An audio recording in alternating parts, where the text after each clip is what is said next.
小月，我跟你说件奇怪的事。我刚开始学中文那半年，天天都觉得自己在进步。可是最近这3、4个月，我感觉自己一点儿都没进步，好像卡住了。卡住了？你知道那种感觉吗？就像我在爬楼梯，前面每一步都往上走，突然到了一层，怎么走都是平的，再也上不去了。六，你今天算是问对人了。你这个情况有一个专门的名字，叫瓶颈期。瓶颈期，瓶子的瓶，脖子的颈。对，你想象一个瓶子，上面细，下面粗，水从粗的地方往细的地方流，到了瓶子的脖子，一下子就慢下来，堵住了。学东西也一样，到了某个阶段，就像卡在那个瓶子脖子上，怎么都过不去。哦，原来那个卡住的地方就叫瓶颈，这个词好形象。还有一个说法叫平台期。平台期，我们英文里有个几乎一样的词叫 plateau，就是高原平地的意思。爬山爬到一半，前面突然变成一大片平地，看不到往上的路。对，就是这个意思。你看这个现象，中文、英文都有专门的词，这说明什么？这说明不是只有我一个人这样。完全正确。几乎每一个学到中级的人都会撞上这堵墙。你能感觉到瓶颈，恰恰说明你已经不是新手了。你这么一说，我心里舒服了一点。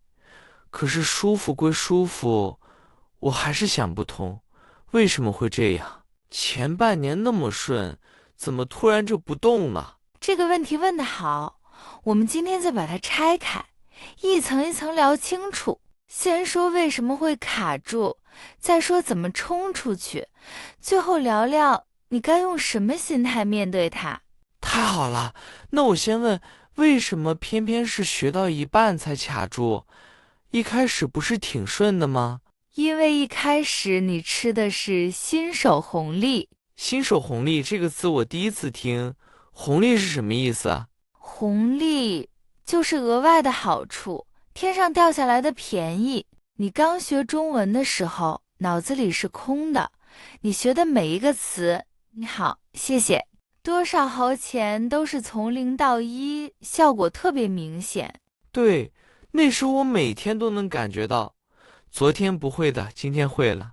可是等你学到中级，那些最常用、最好用的词，你已经差不多都会了。再往后学的词用的越来越少，进步就藏在细节里，你自己看不见了。所以不是我没进步，是进步变得看不见了。一部分是这样，从0到60，人人都看得见；从60到80，进步是一点一点的，你站在里面反而察觉不到。这个我懂了，就像小孩子头一年长得飞快，后来一年长1、2厘米，天天在一起的人反而看不出来。这个比喻太贴切了，你自己都会举一反三了。举一反三。就是我给你讲一个道理，你能自己联想到别的例子，一件事想通了，3件事都通了，这叫举一反三。哦，我刚才那个小孩长个子的例子，就算举一反三，这个成语我记住了。对，不过进步看不见只是第一个原因，还有一个更关键的，叫舒适区。舒适区 （comfort zone），我们英文里也常说这个。对，一模一样。你想想，你现在会的这几百上千个词，是不是已经够你应付大部分日常聊天了？够了，买东西、点菜、跟人寒暄，我基本都能对付。这就是问题所在，因为够用了，你就一直用你会的那几个词绕来绕去，再也不逼自己去用新的、更难的。你说到我痛处了，我确实发现，我想表达什么，永远是那几个老词往上套。这就叫待在舒适区。舒适区里很安全，很轻松，但是待着不动着不会长进。对，你在舒适区里绕圈子，走了10000步，其实还在原地。这有个说法叫原地踏步。原地踏步，脚一直在动，人没有往前走，这个画面感好强。还有第3个原因跟你听的、看的东西有关。你平时是不是喜欢听那些你能全部听懂的材料？对啊，全听懂多有成就感，听不懂的我就烦，就不想听了。可是你想，一段东西你已经100%听懂了，它还能教你新东西吗？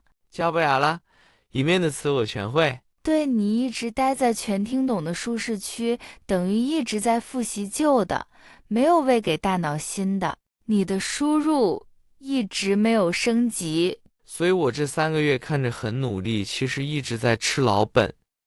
吃老本这个词你用的真地道，就是这个意思。你以为你在学习，其实你在重复你早就会的东西。难怪我每天都花时间，可是就像往一个装满水的杯子里倒水，倒再多也进不去。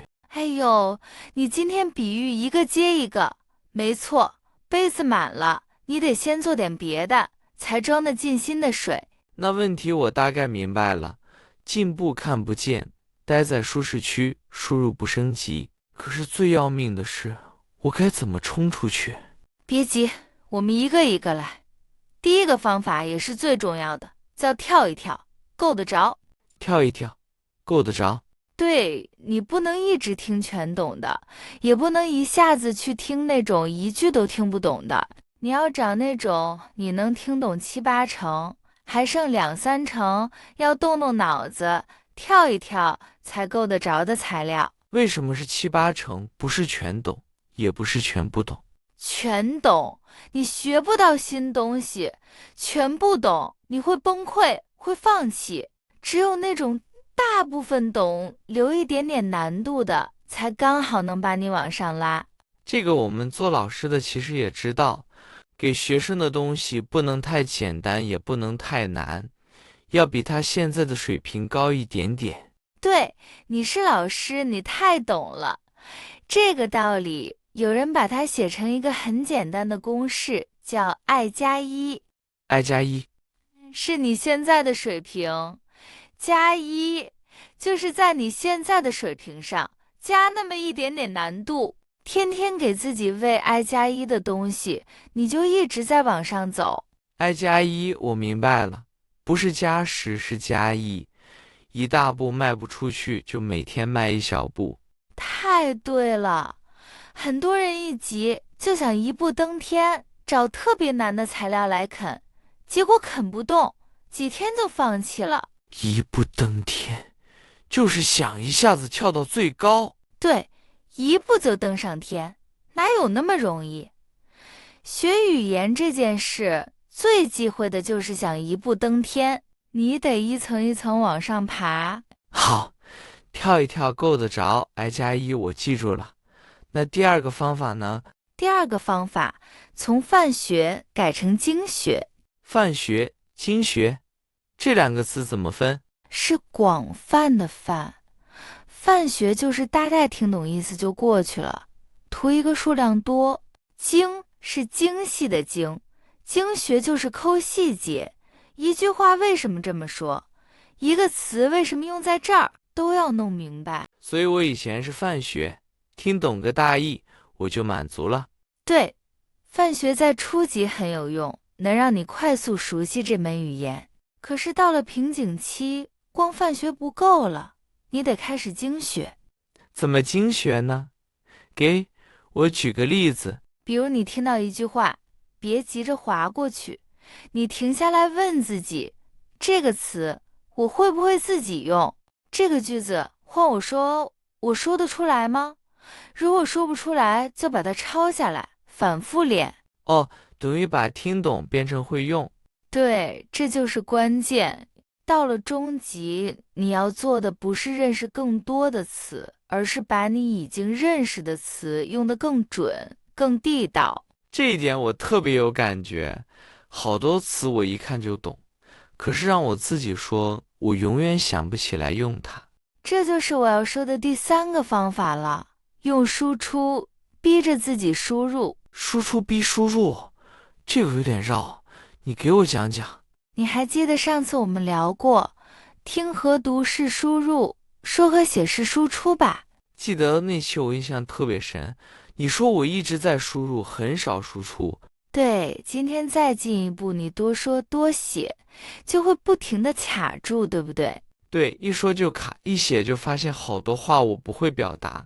那个卡住的地方，恰恰就是你该补的地方。你说不出来的那个词、那句话，你回过头去查、去学，记得特别牢。哦，所以卡住不是坏事，卡住是在给我指路，告诉我哪里是我的漏洞。说得太好了，被动的听，你不知道自己缺什么；主动的说，你的漏洞马上就暴露出来。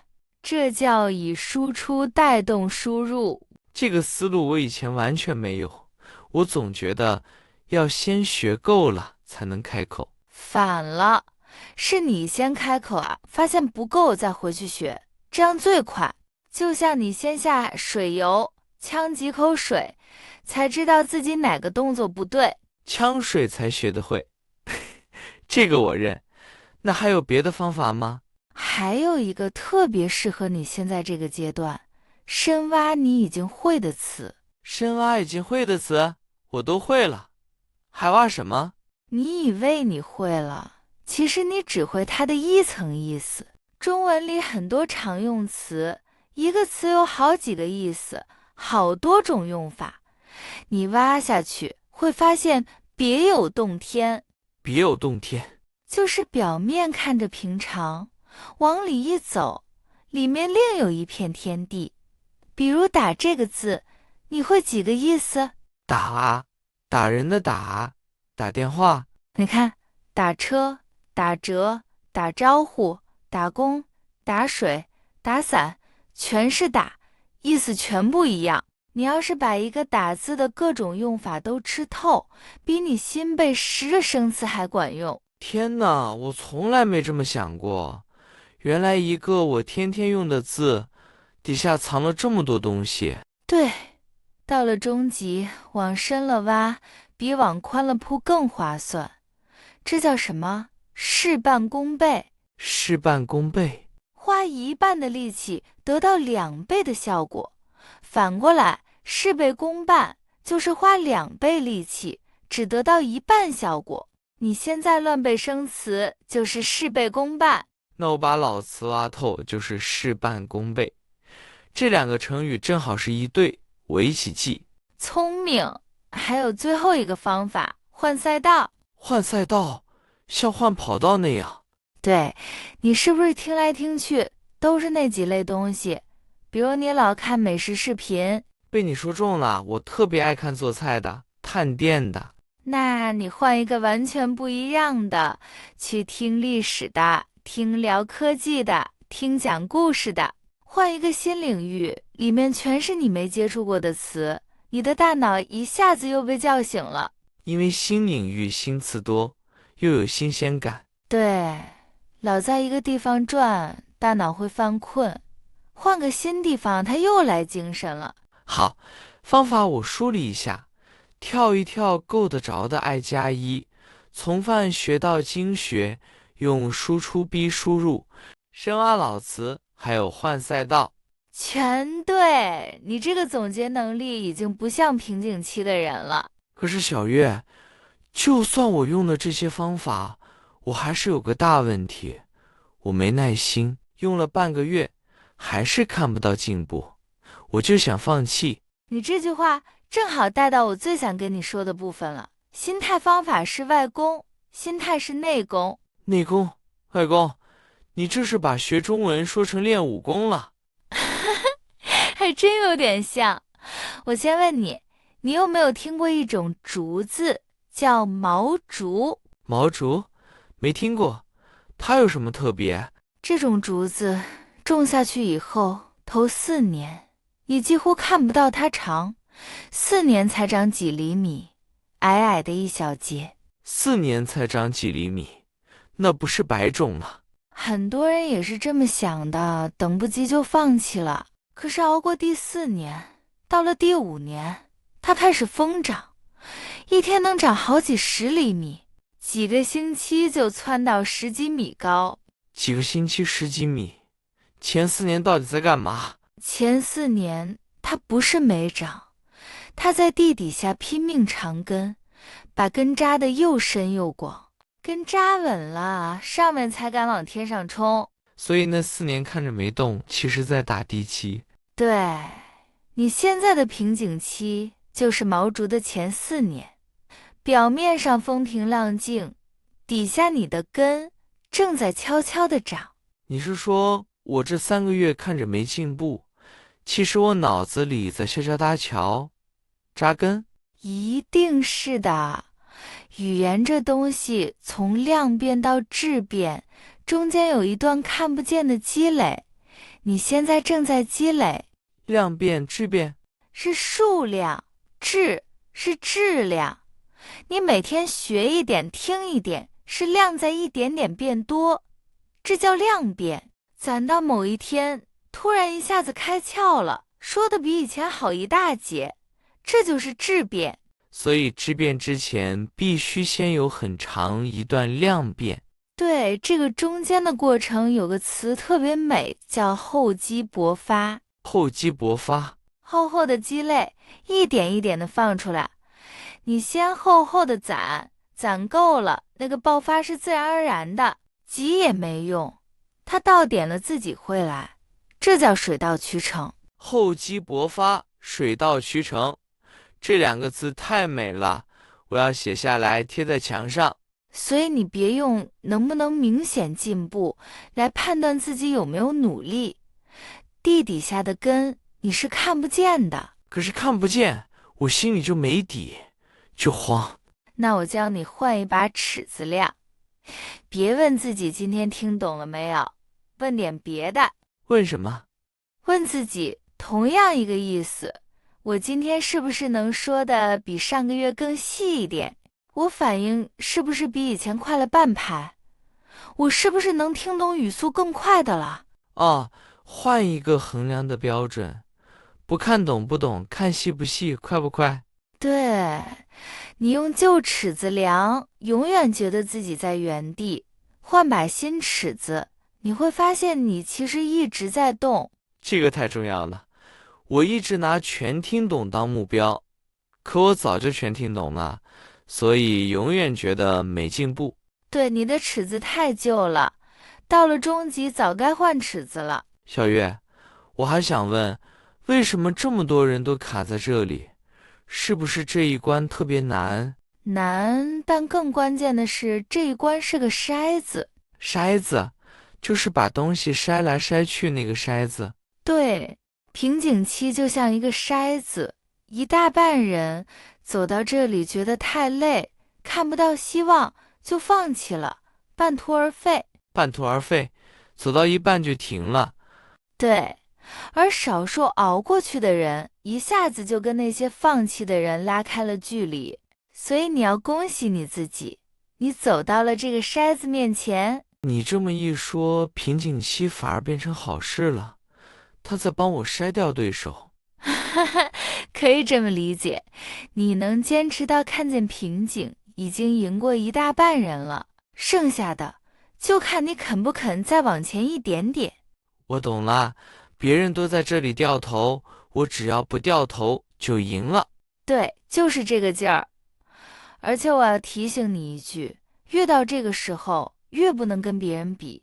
又说到跟别人比了，我确实老忍不住看到那些中文说的特别溜的外国人，我就特别会信。你跟他们比比的是结果，你不知道他们背后积累了多少年。你该比的是昨天的自己。跟昨天的自己比，这句话你上次也跟我说过。因为它太重要了，值得说100遍。你今天能听懂一个昨天听不懂的词，你就赢了昨天的自己，这才是真的进步。好，我把这个刻在脑子里。其实我发现，你今天说的这些，好像不只对学中文有用。你又要举一反三了，说说看。我教英语，我那些学生学到中间也会卡住，怎么教都不往上走，急得我团团转。原来他们也是撞上瓶颈期了。完全正确，瓶颈期不是语言学习特有的，你做任何事都会遇到它。任何事都有。健身的人有，练到一定程度，怎么练体重都不动，肌肉也不长，这在健身里也叫平台期。真的啊，连健身都有平台期。还有学乐器的，学画画的，甚至工作里做到一定年头，感觉自己天花板到了，升不上去，这全是瓶颈期。所以瓶颈期是学任何一样本事都逃不掉的一关。对，你把它看成一个敌人，他就处处为难你；你把它看成每个高手都必经的一道门，你就淡定多了。换个角度，敌人就变成了门。说的真好，而且你想，正因为它难，正因为它筛掉了大部分人，能过去的人才少，才珍贵。如果人人都能轻松过去，那也就不值钱了。对，所有让你痛苦的瓶颈，其实都是在给你涨身价。长身价，这个说法我喜欢。那我现在这个瓶颈是在给我未来的中文涨身价。就是这个意思。所以从今天起，你别再愁眉苦脸地看着这个瓶颈了，那我该用什么表情看它？你该笑着看它，跟它说：来得好，你越难，我过去以后就越厉害。来得好，你越难我越厉害。我今天回去就把这句话写下来。好，那我们今天聊了这么多，你来给我总结一遍，看看这门课你上明白了没有？好，我试试。先说为什么会卡。第一，新手红利没了，进步藏进了细节里，看不见了。对，这是第一个。第二，我一直待在舒适区，用会的那几个老词绕圈子，原地踏步。第三，我总听全懂的东西，输入没升级，一直在吃老本。一字不差。方法呢？方法上，第一，跳一跳够得着，找 I+1的材料，别想一步登天。第二，从泛学改成精学，把听懂变成会用。继续。第三，用输出逼输入，卡住的地方就是我要补的地方。第四，深挖已经会的老词，一个词吃透，事半功倍。